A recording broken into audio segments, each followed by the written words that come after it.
Kulop. Mo pa nga tulog. Kulop dada. Pwede makasulod. Ha? Pwede makasulod nga ton, pwede makapasok sa bahay mo. Oo, bago sa maring sa balay. Hmm. Ika na inarap na balay. Teka lang mga kalingap kasi tutukurin natin para Bahay ito.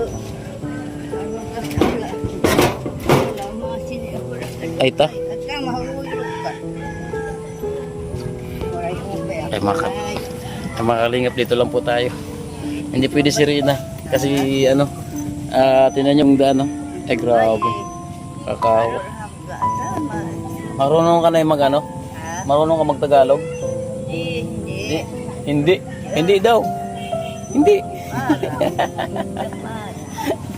So, papakilala muna ako na ya. Ha? Magpapakilala muna ako sa iyo. So, kami po ay ang Team Kalingap. Team Kalingap. Oh, so ang aming founder po si Kuya Bala Santos Matubang. Founder Kuya Bala Santos Matubang. Nasa diet po siya. Binuo po nila ang Team Kalinga para po tumulong po sa mga kagaya niyo po. Nagmarang ko ay magtagalog kay Baluga. Okay lang po pero naiintindihan mo ang Tagalog ng aking lalata. Kay Mulak ang bot. Hindi daw si nanay mga Kalinga.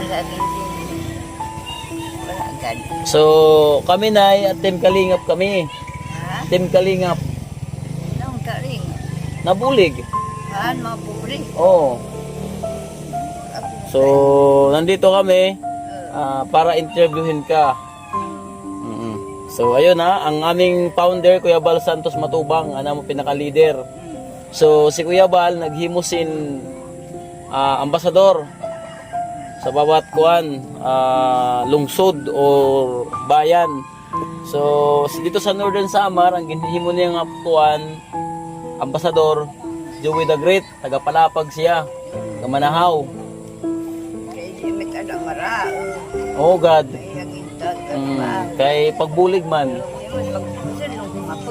Oh, so depende rin na yung aming pagtulong kung halimbawa makita ng mga viewers na maawa sa iyong kalagayan, malay natin bigyan ka pa ng ng blessing, di ba?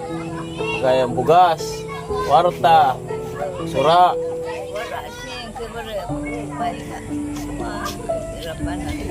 So tatanungin kita, Nay, asan yung mga anak mo? Ay, yan yung wala man liwat. Mahirap din. Mahirap ka. Kaya kami ganang hihirapin. Kung may piril kami. Ilan po yung anak niyo, Nay? Ha? Ilan yung anak?